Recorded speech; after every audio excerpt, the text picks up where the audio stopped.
name is Kinga Incze. I'm a media expert and the founder and CEO of Mediaspace.global.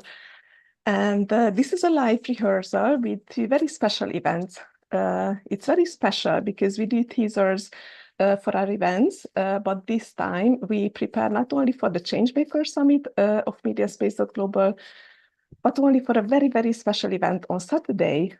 So it's a great pleasure to welcome our one and only Hamish Sandison, the chairman of Mediaspace.global, who is primarily an international lawyer specialized in IP and technology with some amazing history professionally. And he will speak a little bit about the occasion that we are speaking about.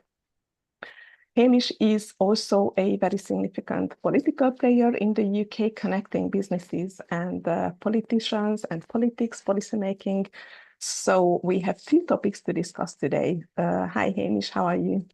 I'm very well. Nice to see you, Kinga.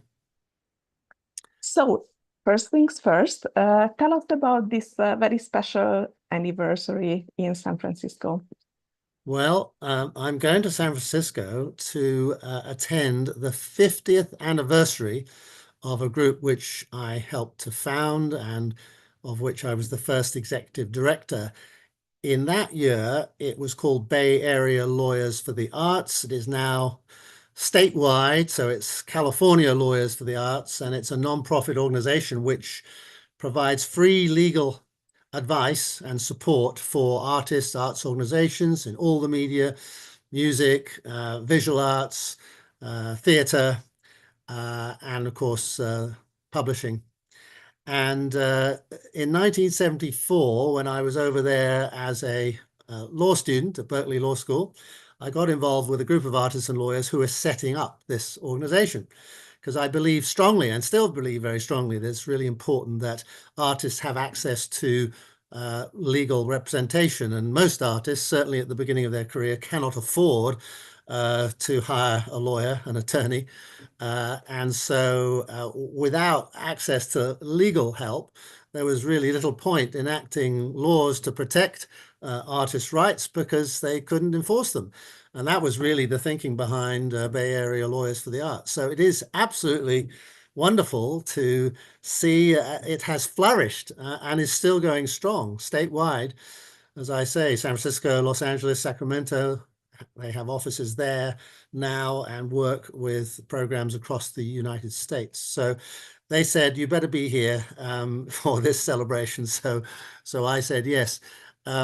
But I think the thing I'm particularly pleased to be celebrating is that back in 1976, after we'd been going for a couple of years, we supported some legislation that's still one of its kind in the United States, and that's the California Resale Royalties Act. Because as most of you will know who are watching this, copyright protects works of the visual arts or music or drama from reproduction, from copies being published, printed, reproduced. But if you're a visual artist and your original work is resold, copyright provides no compensation. So we felt, and there was a particular senator in Sacramento who agreed with us that that gap in the law should be filled. So that was done in 1976 and is still on the statute books. And so it illustrates, I think, that all through history, from the very first Copyright Act in 1709 in the UK, right up to today, copyright remains important, but there are always gaps, and technology is always posing challenges. And so that's what we need to look out for next. Absolutely. And now we are arriving in our today's world, challenged by new technologies. So if you look back and look at this current state of technological innovation, I mean, mainly generative AI, that has a very huge impact on all kinds of creators' words, images, and everything else. How do you see this comparison? I see some analogies. So what do you think back and then? How does it look like? Well, that was the pre-internet era, and I guess the big dividing line between then and now is the arrival of the internet. And of course, a view arose that once you put your work, whether it's video, audio, visual arts, onto the internet, it loses its copyright. And that's actually not correct. Legally speaking, it doesn't. But it does become very much harder to enforce your rights. And so it does pose a challenge. And I think that publishers in particular will be well aware that the copyright that protects their books, are under immense pressure through internet publication, and how authors and publishers can receive proper remuneration for that.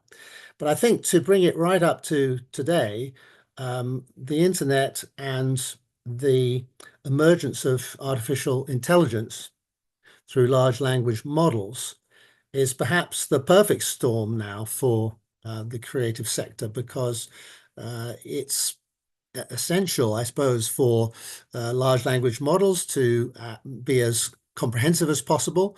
But to me, in my way of thinking, that doesn't mean that you can just scrape any copyright material off the web without any permission or without any compensation.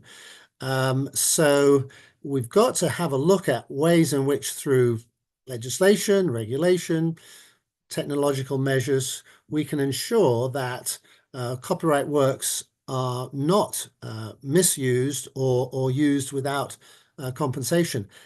We're beginning to see the emergence of some thinking around that to suggest that, yes, there might be mechanisms, rights societies, such as the performing rights societies that already exist for music, that could be part of the solution to that problem. But also, of course, AI does pose some other policy issues that Mediaspace has been looking at over the last 2 or 3 years, and those are perhaps equally important. So we've got to make sure that artists' rights are protected, and we've got to make sure that the public interest and the broader social interests in truthful information, in trying to stop misinformation and disinformation being propagated, sometimes with terrible consequences.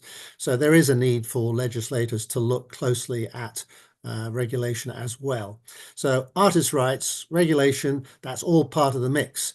And I know we'll be talking about that at the summit that's coming up very soon.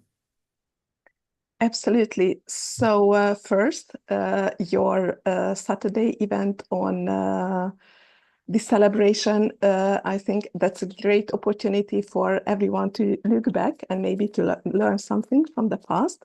And I hope that you will be inspired to come back to London and meet on the 30th of October with all the Mediaspace Global Changemaker Summit attendees virtually, globally, and also at the Viber offices in London.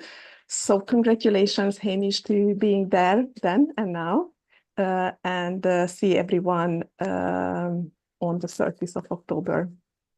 Don't worry, Kinga, I will be coming back, and I look forward to the Changemakers Summit. See you then.